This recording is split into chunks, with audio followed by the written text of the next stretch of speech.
Bonjour. J'ai revu mon mari aujourd'hui et j'ai tout gâché. Je sais que je n'aurais pas dû, mais j'ai vu mon mari aujourd'hui. J'ai quitté mon emploi. J'utilise les congés que j'ai économisés pour partir immédiatement afin de ne pas avoir à leur donner mes 4 dernières semaines avant d'être officiellement hors du bureau.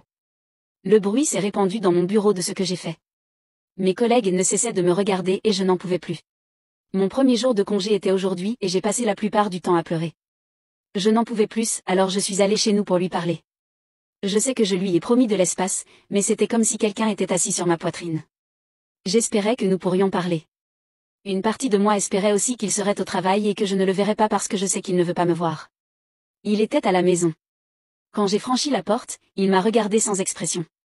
Je lui ai dit que j'avais besoin de lui parler. Juste pour entendre sa voix. Il m'a dit de retourner chez mes parents. Il avait l'air d'en avoir marre de moi. J'ai essayé de lui dire ce que je ressentais, mais il a juste dit qu'il avait besoin de temps pour réfléchir à tout ça. Sa meilleure amie était là et elle a commencé à me crier dessus. Elle m'a dit de partir. J'ai essayé de dire que je voulais juste parler à mon mari et elle a ri et m'a dit que je pourrais aussi bien commencer à l'appeler mon ex. Il l'a arrêté, ce que j'apprécie, et lui a demandé de nous laisser un peu de temps pour parler. Elle était clairement réticente mais a quitté la pièce. Je lui ai demandé s'il allait aller à une consultation matrimoniale cette semaine et il a répondu non. Il m'a dit qu'il ne sait pas si nous serons capables de surmonter cette épreuve. Il ne me voit plus comme sa femme. Je lui ai dit que je ne me battrais pas s'il voulait divorcer, mais que s'il était prêt à me donner une chance, je ferais tout pour regagner sa confiance. Je lui ai dit que je quitterais mon emploi et que j'en trouverais un qui me permettrait de travailler à la maison et que je ne ferais aucun voyage sans qu'il vienne avec moi. Je ne boirais qu'en sa présence et seulement s'il le faisait. Je lui donnerais accès à mon téléphone et à mes médias sociaux. Il aurait ma localisation à tout moment. Il m'a regardé et m'a dit qu'il n'était pas un gardien de prison et qu'il n'avait pas l'intention de le devenir. J'ai essayé de lui dire qu'il ne s'agissait pas de devenir gardien de prison, mais de lui montrer que j'étais sérieuse et que je voulais regagner sa confiance.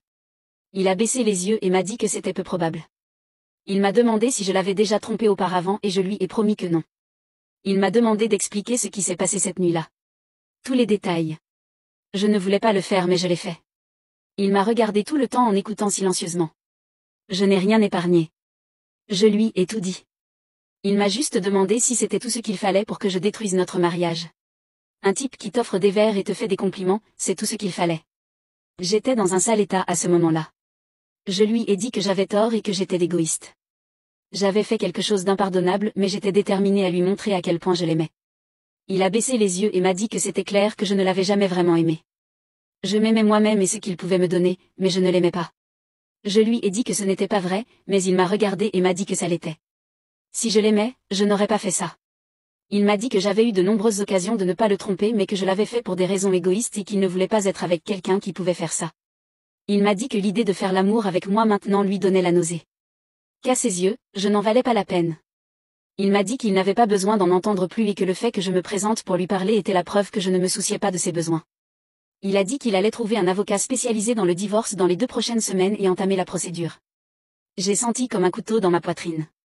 Je l'ai supplié d'attendre que je sois en consultation pour que je puisse faire de réels progrès pour lui, mais il a dit que je devais le faire de toute façon, mais que notre mariage était terminé. Il m'a dit qu'il serait prêt à partager notre argent en 2 et à vendre la maison pour que nous puissions recommencer notre vie. Il m'a dit qu'une fois le divorce prononcé, il ne voulait plus rien avoir à faire avec moi. Il avait vu la vraie moi et il n'aimait pas ça. Il m'a dit de prendre tout ce dont j'avais besoin dans la maison et que la prochaine fois qu'il me parlerait, ce serait avec la personne qu'il engagerait pour être son avocat pour le divorce. J'espère que tu as passé un bon moment, n'abandonne pas s'il te plaît, tu as plus de force que tu ne le crois.